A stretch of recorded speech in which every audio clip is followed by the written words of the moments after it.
डङ्गीशरण गाउँपालिका दाङका 10 स्थानीय तहमध्ये एक स्थानीय तह हो।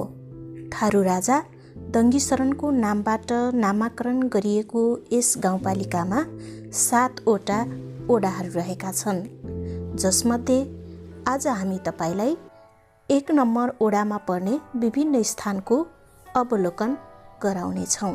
यहाँको शिक्षा, स्वास्थ्य, खानेपानी, यातायात, विद्युत, सिँचाइ, सडक लगायतका पूर्वाधारको अवस्थाबारे जानकारी पनि लिनेछौँ।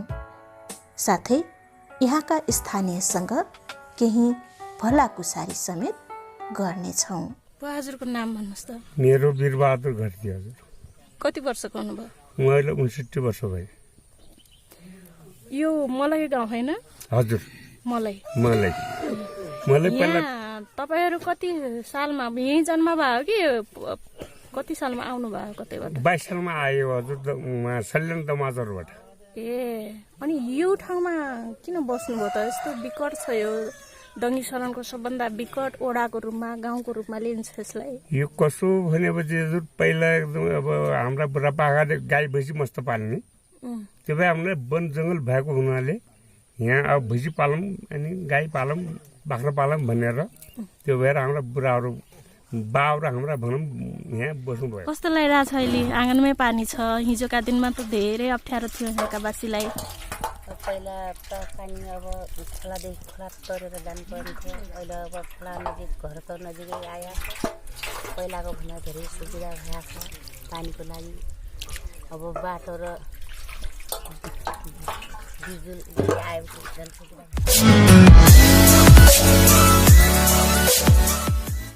यो डङ्गीशरण गाउँपालिका वडा नम्बर 1 मा रहेको रामपुर भन्ने गाउँ हो। बबई नदी पारी रहेको यो ओडा पहाडको फेदमा अवस्थित छ। यो ओडामा थारू समुदायको बाहुल्यता धेरै नै छ। यहाँका नागरिक कृषि पेसामा नै आश्रित छन्। प्रदेश र सङ्घीय सरकारको सहयोगमा बखरियादेखि फुर्केसल्लीसम्मको 25 किलोमिटर सडक पक्की बन्ने प्रक्रियामा गइसकेको छ।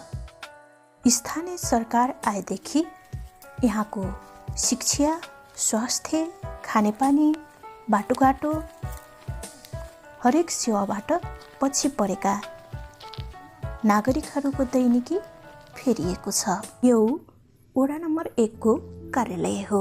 यहाँका जनताहरूको जीवनस्तर माथि उकास्नका लागि धेरै विकास निर्माणका काम सम्पन्न भएका छन्। यहाँको फुर्केसल्ली एकदमै विकट ठाउँ हो। वडाको र गाउँपालिकाको बजेटले मात्र पूर्वाधार बन्ने सम्भव नभएपछि प्रदेश र सङ्घबाट योजना ल्याएर विकासको गतिलाई तीव्रता दिइएको छ। यहाँका जनताले खोलाको पानी पिउनुपर्ने बाध्यतालाई हटाउन खानेपानी ट्याङ्की निर्माण, पहाड फोडेर मोटर गुड्ने बाटो, किसानका लागि सिँचाइ, बाढी पहिरोबाट बच्नका लागि खोला तथा नदीमा तटबन्ध निर्माण जस्ता विकासे कामलाई प्राथमिकतामा राखेको छ। वडाका फुर्केसल्ली, मलै, ठाटीका स्थानीयवासीलाई वन्यजन्तुले सताएपछि मानवीय तथा प्राकृतिक संरक्षणका लागि 2075 साल चैत्र 17 गतेदेखि आर्मी क्याम्पको समेत स्थापना गरिएको छ। कस्तो लागिरहेछ अहिले? आँगनमै पानी छ। हिजोका दिनमा त धेरै अप्ठ्यारो थियो यहाँका वासीलाई। पहिला त पानी अब खोलादेखि खोला तरेर जानु पर्थ्यो, अहिले अब खोला नजिक घर त नजिकै आयो। पहिलाको भन्दा धेरै सुविधा भएको छ पानीको लागि। अब बाटो र बिजुली आएको झन् सुविधा। यहाँ बिजुली आएको छैन होइन? छैन, तार माथिसम्म आछ भने सुनेको थिएँ। हजुर, त्यो माथिसम्म आएको छ। अहिले पानीको लागि त सुविधा भएको छ। अब अरूको लागि त केही फोन गरौँ भने चाहिँ माथि लेखा जानुपर्छ। सानो ठुला मोबाइलले कामै गर्दैनन्। त्यही छ अब अरू के भन्नु। अनि यो पाइपबाट पानी आछ अनि यहाँको सिँचाइ कसरी भइरहेछ? त्यो सिँचाइ त अब त्यतिकै तरकारीमा अलिअलि चारा खानु सबैलाई यही पाइपबाट हो? अब यही पाइपबाट उताकोले उतै चार्छन्, यताकोले यतै चार्छन्। कसरी चार्नुहुन्छ? मोटर लाएर कसरी? यस्तै यही पाइपबाट यहीबाट ए सर पार्ने? हजुर यस्तै गराउनु ए अरू के छ आवश्यकता यहाँको? स्थानीय सरकारलाई के भन्नुहुन्छ तपाईँ? के माग्छ? अब त के छ सबभन्दा बत्ती, त्यहाँबाट बाटो राम्रो गाडी 24 घन्टा दुखमारी बेसी गाडी हिँड्ने। अनि अब खै उ गर्न अब घरको बेलालाई घर 3 दिन चौबिस अब दिने कि नदिने अब त्यो सरकारले थाहा छैन। अब के भन्ने हो त त्यो वास्तवमा अब त्यही भोगेर पहिला कहाँ जानुहुन्थ्यो पानी लिन? हाम्रो त्यो पारी खोल गरेर 2टा खोला तर्नु पर्थ्यो। 2टा खोला तरेर जान्थ्यौँ। अब अहिले गयो एक 2 वर्षदेखि लाग्यो अब यो पानीको सुविधा हुन्छ। ए कति वर्ष भयो? 2 वर्ष 2 वर्षदेखि लागि त्यहाँ पढाएर 2 वर्षभन्दा अगाडि त खोल तर्थ्यो मान्छे खोला तरेर मान्छेको गाग्री बोके पानी आउनु लागेर पानी आउनु लाग्यो भनेर पानी आउनु लाग्दाखेरि गाग्री बगाए। अनि त्यहाँबाट मान्छे बुटो देखेर बुटामा चढिकन माथि उभिएर बुटो समाएर उभिएर मान्छे बाँचे। डोगाहरू लग्थ्यो, गाग्री छाताहरू लग्यो, छाता बगाइदियो, गाग्री बगायो। त्यस्तो नि त्यस्तो बर्खायाममा बर्खा टाइममा आजकल त अब राम्रै छ। अहिले सुविधा छ, अब खोला तर्नु पर्दैन। तपाईँहरू जस्ता गृहिणीलाई पानीको लागि त समस्या भएन अहिले? छैन अहिले त। अहिले साँझ भने साँझ पानी कहिले टाढाको बाटोमा हिँड्न बजार जाऊँ भने हिँडेर दुखमारी गएर बजार गएन आउने बेला घरमाथि कोही मान्छे भयो भने पानी ल्याउने भयो। घरमा मान्छे छैन भने पानी पनि पानी चाहिँ खान नपाउने भयो। अहिले त आफ्नो घरतिर पानी छ। अब यो आफूले बन्द गरे पनि त्यसबाट खोलेर पनि लगाउन सकिन्छ। यो 24 घन्टा आइरहन्छ। यसलाई योबाट भरमा नि हुन्छ। रात बिहान 12-1 बजे हिँड्ने। कति स्थानीय कति हुनुहुन्छ यहाँ परिवार घर परिवार? यहाँ घरधुरी कति गर्छौँ कि मैले बिर्सेर 3 घर 4 5 6 7 8 9 10 गर्छौँ जा।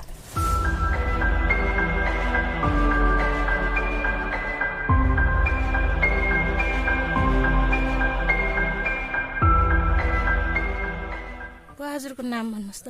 मेरो वीरबहादुर घरती हजुर। कति वर्षको हुनुभयो? मैले 59 वर्ष भयो। यो मलाई गाउँ होइन? हजुर मलाई पहिला तपाईँहरू कति सालमा यहीँ जन्म भयो कि कति सालमा आउनु भयो कतैबाट? 22 सालमा आयो हजुर सल्यान दमाजरबाट। ए अनि यो ठाउँमा किन बस्नुभयो त? यस्तो विकट छ यो डङ्गी शरणको सबभन्दा विकट ओडाको रूपमा गाउँको रूपमा लिन्छ यसलाई। यो कसो भनेपछि हजुर पहिला एकदम अब हाम्रा बुढापाकाले गाई भैँसी मस्त पाल्ने। त्यो भए हामीलाई वन जङ्गल भएको हुनाले यहाँ अब भैँसी पालौँ अनि गाई पालौँ बाख्रा पालौँ भनेर त्यो भएर हाम्रा बुढाहरू बाउरा हाम्रा भनौँ यहाँ बस्नुभयो। त्यहाँबाट अब हामी कहाँ जाने? अब हाम्रा बाहरू यहाँ बसेपछि त हामी त बस्नै पर्यो, बाध्य भइकन। अनि तपाईँ कति वर्षको हुनुहुन्थ्यो? म यहाँ आउने बेला म 8 जस्तो वर्ष हुनुहुन्छ। भर्खरै ट्याङ्की पनि हेरियो, पानी आएको छ घरमा। अरू के सुविधा चाहिएको छ यहाँ तपाईँहरूलाई, यहाँका बासिन्दाहरूलाई? हामीलाई सुविधा अब के चाहियो हजुर? बाटो चाहियो पक्की। अब हामीलाई दिनकै गाडी आओस्। पानी त हाम्रो कृपा अब हाम्रो उसले गर्दाखेरि पानी पनि घर घरै पायौँ। अनि बाटो पनि अब पहिला यस्तो बाटो थिएन। अनि मान्छे यहाँबाट तुलसीपुर हामी हिँडेर जान्थ्यौँ। अहिले अब घरमा भनौँ गाडी पनि आइरहेछ। अनि अब यो खोला नाला बर्खा अब अलि अप्ठ्यारो छ। यसको लागि केही पुल बनेपछि झन् राम्रो हुन्छ हामीलाई। अरू त धेरै राम्रो भयो हेर्नुहोस्। यति अलि त आरक्षी लाग्यो र अहिले त हामीलाई जङ्गली मृगले खान दिएको छैन। होइन त्यसको लागि कहीँ यसो तारजाली हामीलाई सरकारले यसो गरिदिएपछि हाम्रो धेरभन्दा हाम्रो केही बच्नु थियो कि भन्ने त्यो आशामा छौँ हजुर अझै। यहाँको टेलिफोन सेवा, यहाँको विद्युत त विद्युत आउनै लागेको छ, बाटो लाइन काटेको छ, गाडेको छ, पुल पनि गाडेको छ। टेलिफोन टावर यहाँ बनेको छैन, अब बनाइदिए हामीलाई झन् राम्रो हुने थियो। चुरे वन क्षेत्रले ओगटेको यो ओडा भौगोलिक हिसाबले एकदमै सुन्दर देखिन्छ। तल फेदमा बस्ती छ भने माथि लेकमा हरियाली वन जङ्गल। यो ओडा तङ्गीशरण गाउँपालिकाको सबैभन्दा दुर्गम ओडाको रूपमा चिनिन्छ। तर 3 वर्षे कार्यकालसम्म स्थानीय सरकारले विद्युत विस्तारका लागि पोल तथा तारको कामलाई अगाडि बढाइसकेको छ। फुर्केसलीको डाँडाबाट हेर्दा यसरी सुन्दर तङ्गीशरण देख्न सकिन्छ। फुर्केसली, मलै, ठाँटी लगायतका ठाउँका नागरिकहरू पहिले गोरेटो बाटो हिँड्ने गर्दथे। अब भने मोटर कुट्ने बाटो बनेपछि उनीहरूलाई आवत जावतमा सहज भएको छ। यो ओडाको बजेटबाट कन्नरिया खोलामा बनेको कल्भर्ट हो। कल्भर्ट बनेसँगै नागरिकलाई आवत जावतमा सहजता भएको छ।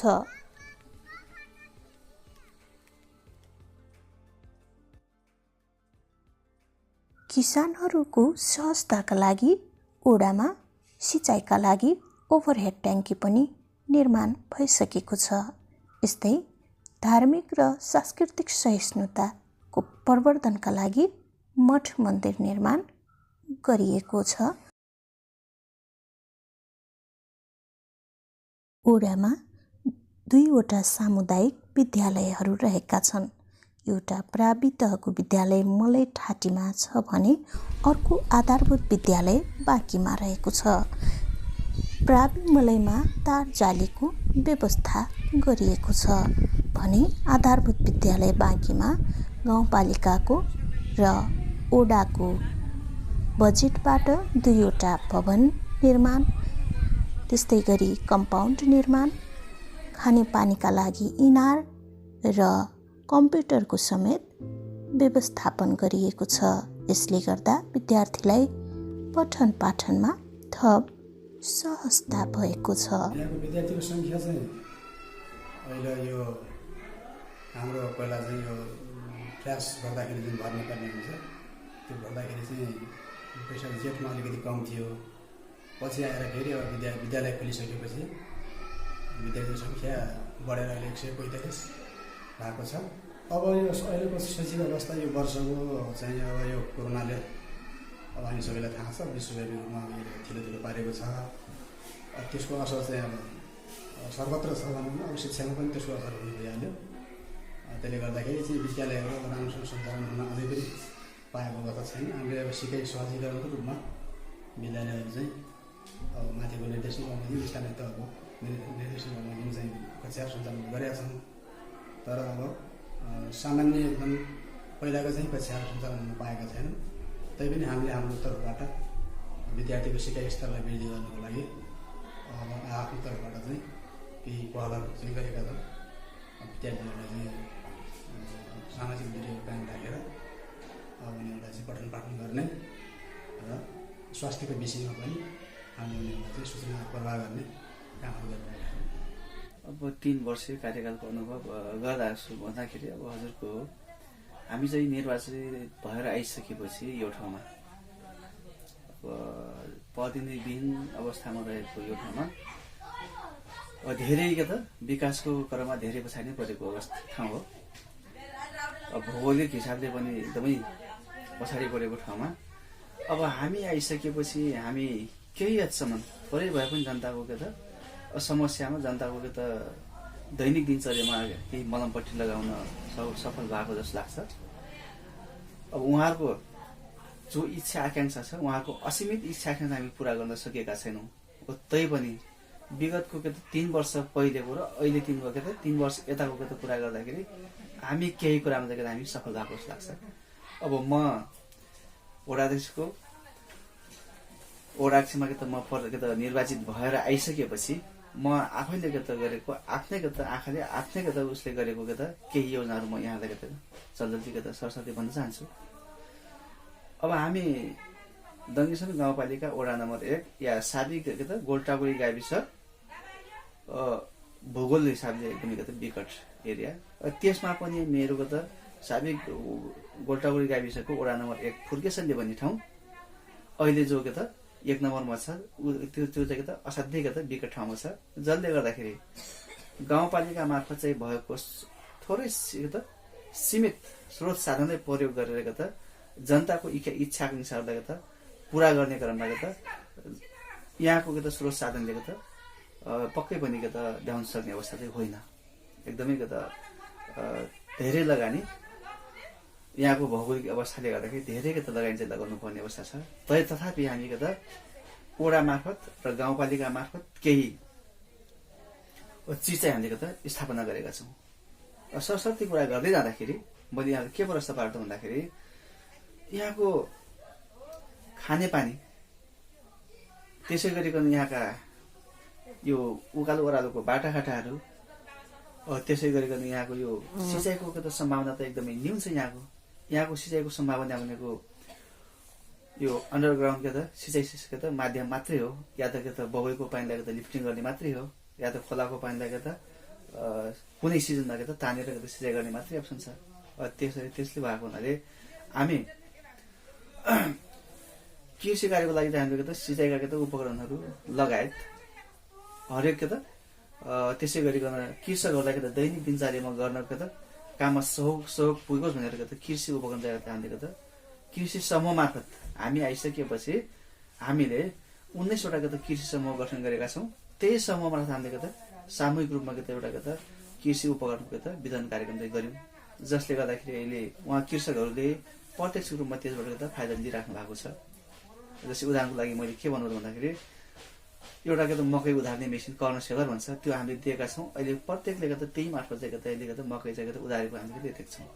उहाँले भन्ने गर्नुहुन्छ हिजो हामीले यतिका धेरै दिन लगाएर चुट्नु पर्ने चिज आज हामीले आधी घन्टामा 1 घन्टामा हामीले भ्याउन सकेका छौँ। समयको पनि बचत भयो, त्यसै गरिकन हामीलाई यता दुःख पनि कम भयो भन्ने कुराले गर्नुहुन्छ। त्यसै गरेर खानेपानीको सम्भावना पनि यहाँ एकदमै विकराल छ। तथापि हामीले वडा कार्यालयले गाउँपालिकालाई हार गुहार गरेर त्यसपछि गाउँपालिकाले प्रदेश सरकार तथा सङ्घीय सरकारलाई आग्रह गर्दा हामी प्रदेश सरकार मार्फत दङ्गेश्वर गाउँपालिकाको वडा नम्बर 1 साबिक गोल्टागुडी गाविसको 1 नम्बर फुर्केसल्ली बाहेकको तल्लो बेल्टलाई पुरै भ्याउने गरिकन खानेपानीको योजना सुचारू छ। डिबोरिङ गाडिसकेको छ। अहिले ओभर ट्याङ्की चाहिँ निर्माणाधीनमा छ, त्यो हामीले देखाउन सक्छौँ। त्यो काम चाहिँ हामीले दीर्घकालीन खानेपानी समस्या समाधानको लागि हामी त्यो गऱ्यौँ भने हामी वडा मार्फत फेरि यहाँका स्थानीय मुहानहरूलाई संशोधन गरेका छौँ। अहिलेसम्म हामी झन्डै 6-7 वटा हामीले खानेपानी टङ्की चाहिँ निर्माण गरेका छौँ, जुन खानेपानी टङ्की मार्फत चाहिँ स्थानीय जनताहरूले प्रत्यक्ष रूपमा खानेपानी स्वच्छ खानेपानी चाहिँ प्राप्त गरिराख्नु भएको छ। त्यसै गरिकन हामी अझ विकट फुर्केसल्ली भन्ने ठाउँमा पनि हामी त्यहाँको स्थानीय खोला मुहानलाई संरक्षण गरेर साङ्ले भन्ने ठाउँमा एउटा नमुनाको रूपमा खानेपानी चाहिँ बनाएका छौँ। अहिले त्यहाँको जनताहरू आफ्नै घर आँगनमा पानी भरेर खान सक्नुहुन्छ। त्यो चाहिँ हामीले गऱ्यौँ। साथसाथै यहाँ तल्लो बेल्टामा खानेपानीको अवस्था हेरेर भूगोलको अवस्था हेरेर जस्तो खालको खानेपानीको सहजता आउँछ त्यसै खालको चाहिँ कुवा खन्नुपर्ने भयो, कुवा खनेका छौँ। भएको मुहान संरक्षण गरेका छौँ भने हामी यसरी खानेपानीको तत्कालीन आवश्यकता पूर्ति गरेका छौँ भने दीर्घकालीनको रूपमा चाहिँ हामी वृहत खालको एउटा सिँचाइ खानेपानी योजना चाहिँ प्रदेश सरकार मार्फत चाहिँ ल्याएर हामीले सुचारू गरेका छौँ। अब सिँचाइको क्रममा हामी यहाँको भू बनावट र यहाँको खरे खोला कारणले गर्दाखेरि यहाँ कुनै खोलाको पानी यो दीर्घकालीन रूपमा चाहिँ प्रयोग गर्न सकिने अवस्था चाहिँ छैन।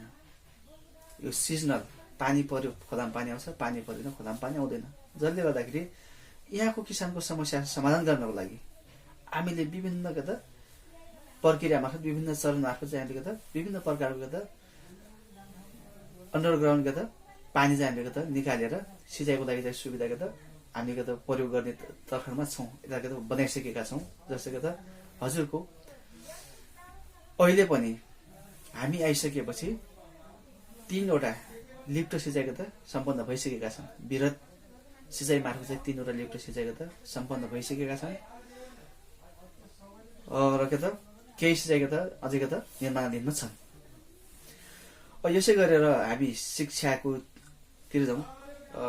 दङ्गेश्वर गाउँपालिका वडा नम्बर 1 मा शैक्षिक अवस्था हेर्ने हो भने यहाँको यो वडाभित्र जम्मा 2वटा स्कुल हो। एउटा चाहिँ प्राइभेट, एउटा चाहिँ आधारभूत तहको। त्यसमध्येमा एउटा चाहिँ प्राइभेट तहको चाहिँ मलै ठाँटी मलै भन्ने ठाउँमा चाहिँ छ। यो त्यहाँको विद्यार्थी संख्या अहिले त्यहाँको भू बनावट र त्यहाँको जनसङ्ख्याको आधारमा भने जस्तो त छैन। तथापि हामी त्यहाँ सञ्चालन गर्दैछौँ भने हामी आधारभूत विद्यालय बाँकीमा यहाँको विद्यालय सुधारको लागि विभिन्न काम चाहिँ गरेका छौँ। जो भन्दै जाने क्रममा 2वटा गाउँपालिका प्लस वडा कार्यालय मार्फत हामी एउटा 2 कोठे भवन चाहिँ बनाएका छौँ। त्यसै गरिकन विद्यालयको कम्पाउन्डको लागि हामीले 17 लाखको हामीले पर्खाल चाहिँ निर्माण गरेका छौँ। त्यसै गरी त्यहाँको खानेपानीको लागि चाहिँ इनार बनाएका छौँ। त्यसपछि त्यहाँको कम्प्युटरको लागि चाहिँ विभिन्न उपकरण चाहिँ प्रयोग गरेका छौँ। त्यसै गरेर जस्तो त्यहाँको विद्यालयमा अलिकति आकर्षण होस् भन्ने हेतुका साथ हामीले के गर्यौँ त भन्दाखेरि उक्त विद्यालयमा जसरी प्राइभेट स्कुलले एउटा निजी स्कुलले विद्यार्थीहरूमा एउटा टाई बेल्ट लगाएको थियो ताकि आकर्षण बढेको थियो, त्यसै तरिकाले वडा कार्यालय पनि विद्यार्थीको सहजता होस् अथवा विद्यार्थी अलिकति त्यहाँ आकर्षण होस् भन्ने हिसाबले वडा कार्यालय आर्थिक सहयोग गरेर हामीले टाई बेल्ट पनि दिएका छौँ। शिक्षाको क्षेत्रमा कुरा गर्दाखेरि अब अन्य पूर्वाधारको कुरा गर्ने क्रममा जस्तो बाटाको कुरा गर्ने क्रममा हामी अहिले हाम्रो दङ्गेश्वर गाउँपालिकाको एउटा मात्रै मेरुदण्डको बाटो भनेको तपाईँको बखर या फुर्किसली बाटो जुन हामी आउनुभन्दा अगाडि एकदमै नाजुक अवस्थामा थियो। त्यसको स्तर उन्नति हामी त्यति राम्रो गर्न सकेका त छैनौँ। तथापि हामी साँझ बिहान यो ठाउँका जनतालाई यातायातको सुविधा दिनु सक्ने अवस्थामा चाहिँ छौँ भने प्रदेश सरकार र केन्द्र सरकारको संयुक्त म्याचिङ फन्डमा पक्की बाटोमा हामी बनाउने उसमा चाहिँ गरिसकेका छौँ। टेन्डर परिसकेको छ, काम चाहिँ सुरुवात हुने क्रममा छ।